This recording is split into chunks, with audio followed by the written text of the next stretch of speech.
In history, there is a great figure named Mark Aurelius, considered an icon of supreme power in the world. He was distinguished not only by his position, but also by his strict moral life, loyalty to principles, and deep philosophy. Unlike other Roman emperors, he rejected debauchery and luxurious pleasure. From the abundance of wine parties to bloody spectacles in the Roman Colosseum, he clearly saw his mission to serve humanity, noble task set by fate. With such a spirit, Mark Aurelius devoted himself with all his heart to the fulfillment of the meaning of his life, not allowing himself to be confused in the coming worldly pleasures. One of the main principles of Stoic philosophy is the ability to distinguish what we can control and what is out of our control. Epictetus, one of the great thinkers of this school, clearly indicated this in his teaching. The majority of events, except for our actions, are out of our control. Such awareness is not only clear, but also deep, opening a new perspective on the world and our interaction with it. Based on this principle, Stoic philosophy does not call us to completely leave the world. Instead, it encourages us to accept and treat our limitations realistically. They believe that focusing on things out of our control brings only unnecessary time. When life is filled with sufferings, this often happens because we care too much about the factors that are not part of our sphere of influence. If we continue to allow external factors to control us, we will become puppets in the hands of fate. We often blame those who control us, but in fact, we voluntarily gave them this power. As soon as we stop paying attention to external influences, they will lose their power, and we will gain true inner peace. Mark Aurelius' ability to remain indisputable in the face of things out of his control allowed him to go through numerous trials that he faced as an emperor. He was able to focus on the tasks that, in his opinion, were imposed on him by the gods. For Epictetus, this freedom not to give in to external forces was probably a way to focus on the goals that were important to him. For others, it could be a way to a happy and carefree life. When life becomes difficult, what should we stop worrying about and how to do it? This video is a free study and interpretation of Mark Aurelius' philosophy of how to learn to worrying less about anything. In his reflections, Mark Aurelius repeatedly distinguishes the present, past, and future. In each category, the ancient Roman emperor offers valuable ideas on how we worrying too much about the wrong things. For clarity and structure, let's start with the future. As Seneca once said, we suffer more in our imagination than in reality. This implies that our thoughts about the future are the source of our suffering. When it comes to the future, our imagination tends to loosen up. It creates a lot of scenarios of what can happen, most of which will probably never happen.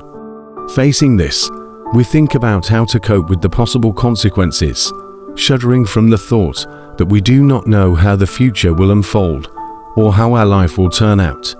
In some cases, what we predicted happens, but in many others, fate takes us by surprise, making us feel like we are in a state of shock that we cannot predict, for better or for worse. Mark Aurelius wrote that we are burdened not by the weight of the future, but only by the weight of the present that presses on us. The future does not harm us, but how we cope with it in the present. All suffering from the future happens in the present. It is curious that it is not the future that happens in the present, because when we worry excessively about future events, life gradually becomes painful, because we transfer it into our imagination, allowing these future events to determine our present. So, what did Mark Aurelius say about excessive worrying about the future? First, let's look at the following quote. Never let the future disturb you.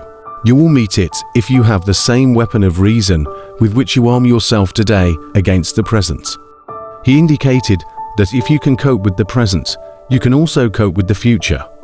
He advised not to imagine all the terrible things that can happen, but to face the situation in which you live at the moment. When you concentrate on the present, you understand what it can bear. So why couldn't he cope with what should happen?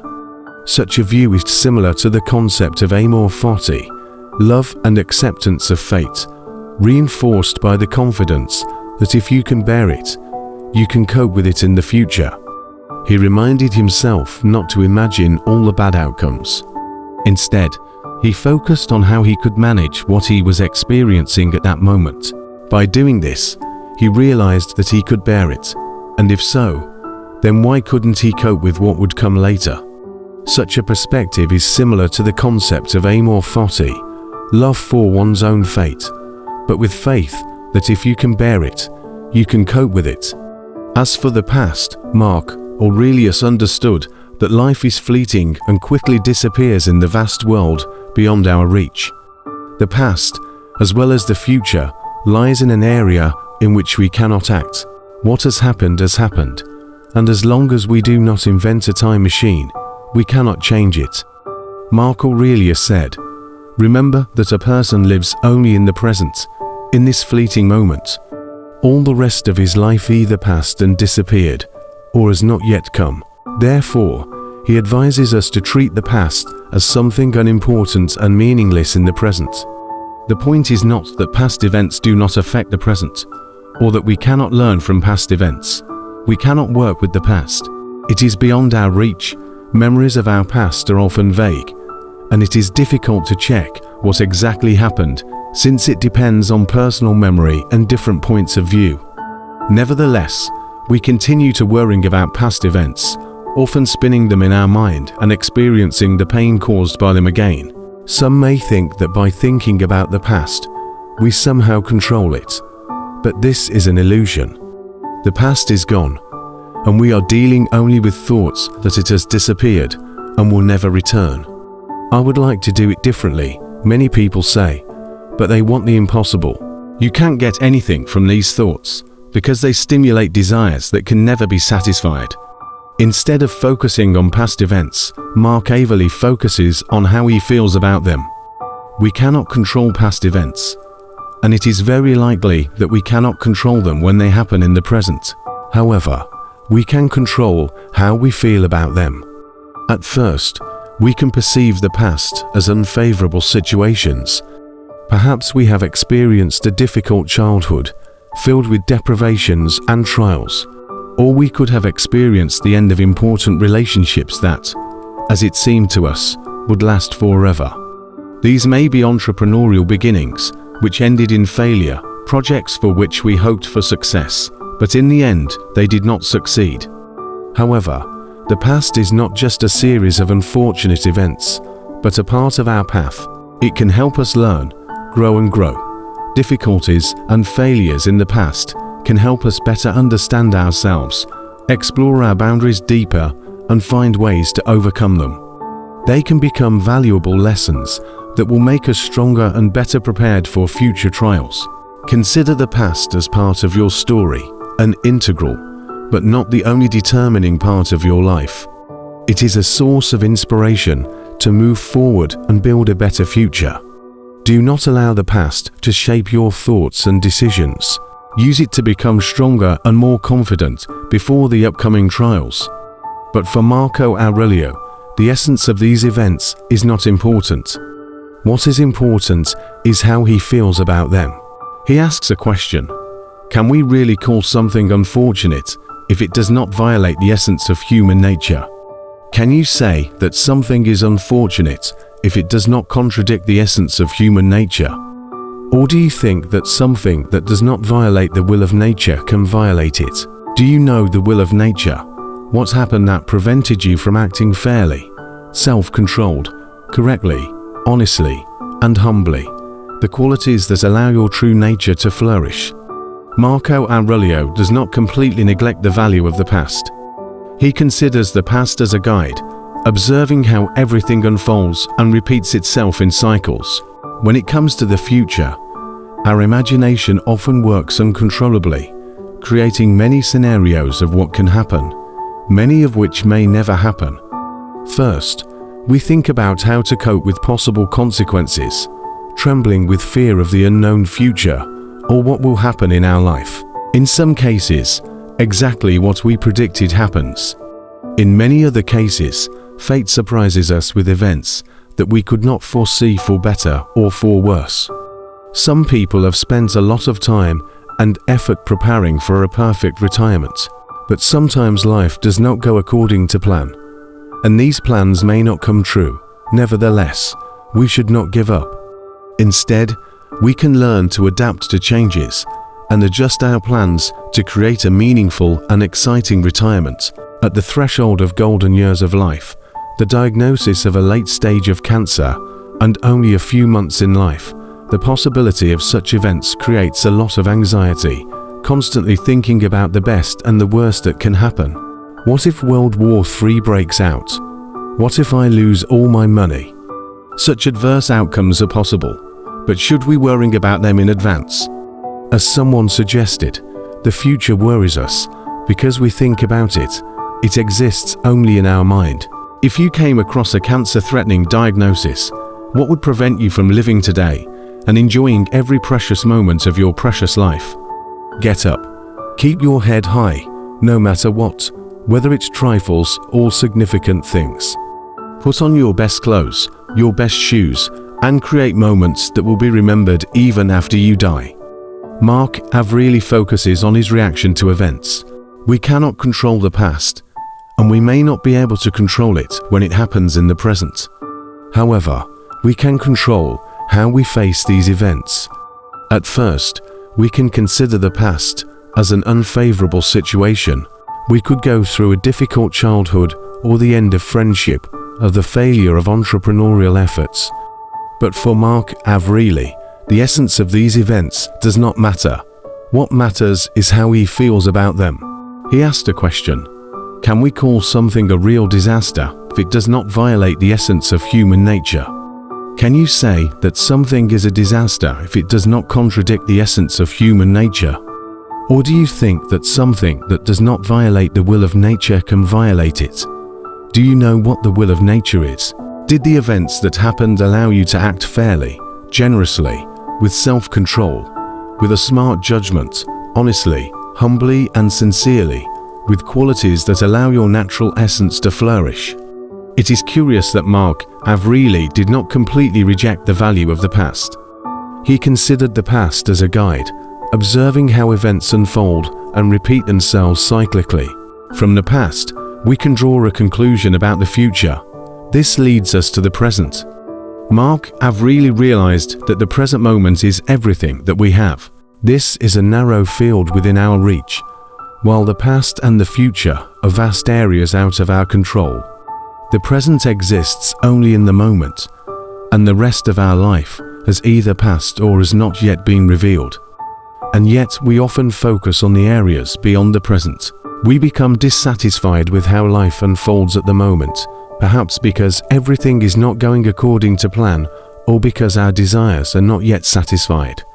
It is then that the present moment becomes a torturous confinement, where we endure the pressures of the future or cling to the slipping present. Mark Aurelius' advice is to fully enjoy the present moment, to accept it as it is. He advised us not to let our emotions subordinate to the current situation, even if we do not like what is happening or cling to what we have. He believed that the course of the world is not in our power, but our reaction is in our power. Although we cannot control external events, we can control how we react to them. Imagine that you had a difficult childhood, full of obstacles and deprivations. It may be easy to label your past as a series of misfortunes. However, according to Mark Aurelius' philosophy, it is important not to call these events misfortunes, but how you choose to react to them.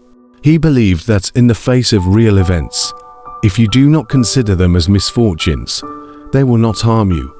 It's all about the future. Instead of focusing on the burdens of the past, focus on how this experience has formed you and made you stronger. Thus, you follow a Stoic philosophy, accepting what you cannot change and finding inner strength in the present. Mark Aurelius considered the laws of nature as his guidance. If he resisted nature or felt anger or sadness towards it, he would become a deserter, fleeing from what he was supposed to harmonize with. Imagine that you were going through a rather difficult period in your personal life. You have lost important relationships and feel sadness and despair.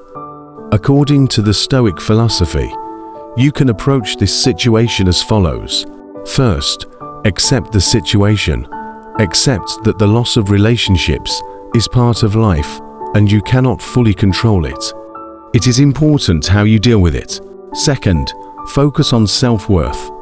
Instead of blaming yourself or feeling hopeless, focus on self-development and building self-worth from the inside.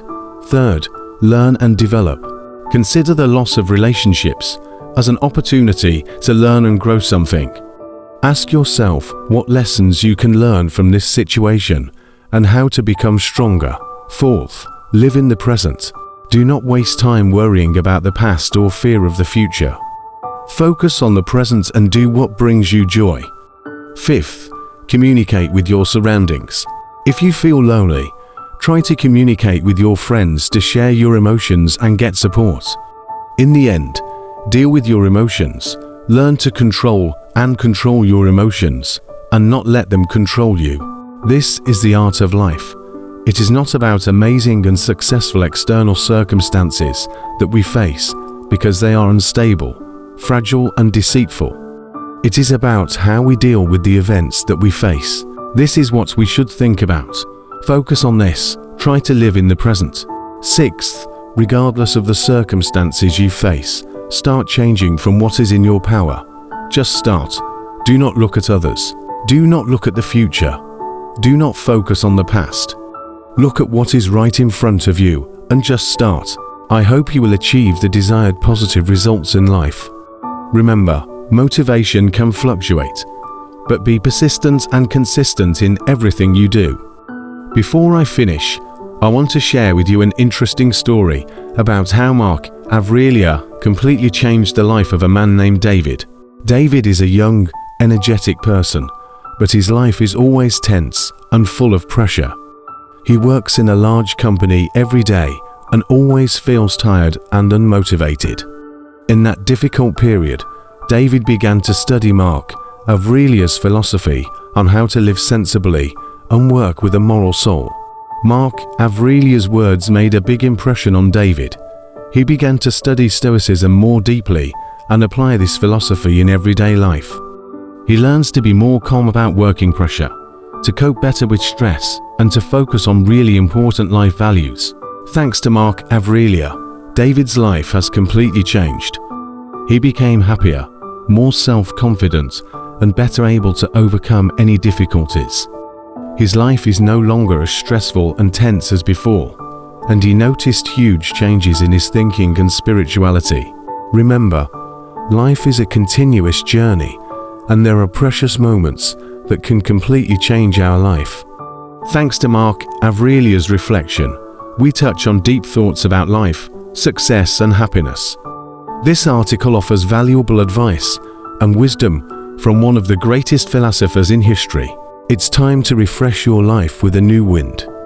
Take a minute to enjoy this video as a window to the world of new discoveries and understanding. We firmly believe that thanks to these true moments, you will find inspiration and deep understanding. If this video touched your heart, don't hesitate to like it and share it with everyone around you.